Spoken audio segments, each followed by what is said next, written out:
আজকে রান্না হচ্ছে ডাল, বিউলির ডাল আর হচ্ছে পেঁয়াজি। এই পেঁয়াজিটা আমি একটু অন্যরকমভাবে করি। পেঁয়াজ কেটে নিয়েছি, দেখতেই পাচ্ছেন। এখানে দিয়েছি ঝালের গুঁড়ো, লবণ, সামান্য মিষ্টি, বেসন আর হচ্ছে জলের বদলে দিয়েছি আমি 2টো ডিম।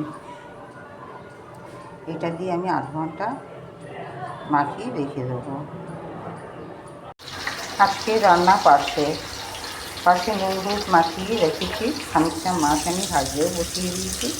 আজকের মাছটা আমি আলু দিয়ে করবো না, আজকের মাছ করবো আমি ফুলকপি দিয়ে। কীভাবে করবো রান্নাটি দেখার জন্য সাথে থাকবেন।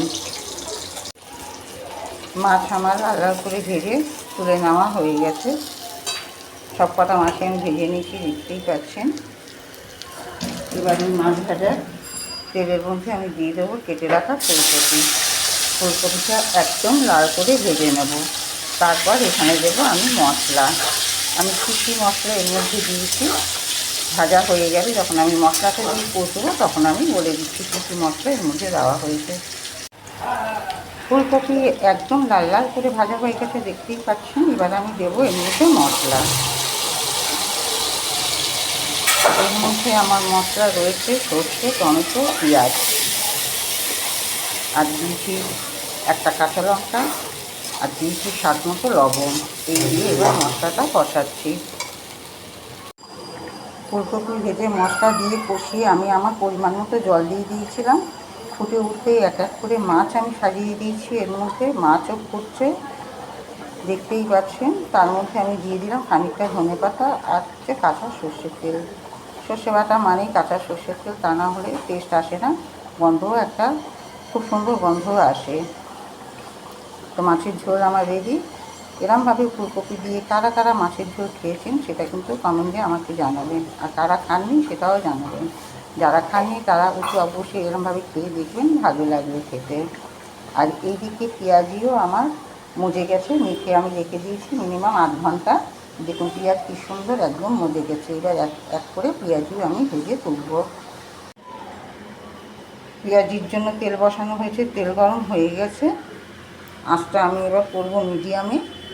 একদম কড়া আঁচে আমি পেঁয়াজি ভাজবো না, কড়া আঁচে করলে ভেতরটা মশমশে হয় না। এই আমি এখন এক এক করে পেঁয়াজি তুলবো, তেলে ছাড়বো। জলের মধ্যে তো ভয় লাগবে,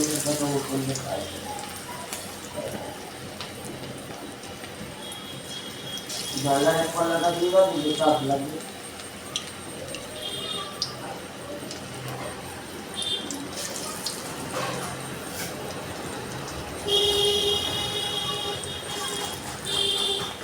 জলের বদলে ডিমটা দিলে টেস্ট ভালো হয় বলে আমি মাখাতেই দেখিয়ে দিয়েছি। জল দিই না, জলের বদলে ডিম দিই। ডিমটা দিয়ে মাখি, মেখে করি।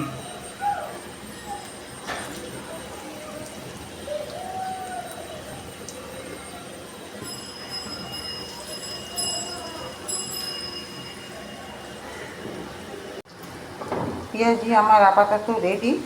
2 খোলা ভেজে আমার তুলে নেওয়া হয়ে গেছে। এরমভাবে ঠিক লাল লাল করে ভেজে তুলে নিচ্ছি পেঁয়াজিগুলো। আর 1 খোলা দেওয়া আছে। এটা হলে আমার পেঁয়াজি ভাজা সম্পূর্ণ হবে। আজকের মতো আমার রান্না এখানেই সমাপ্ত। আবার আমি আসবো নেক্সট ভিডিওতে, নেক্সট রান্না নিয়ে নতুন। আজকের রান্নাটি আমার কেমন লেগেছে লাইক করে কমেন্ট করে একটু জানাতে ভুলবেন না। টাটা, আবার আমি আসবো নেক্সট ভিডিওতে।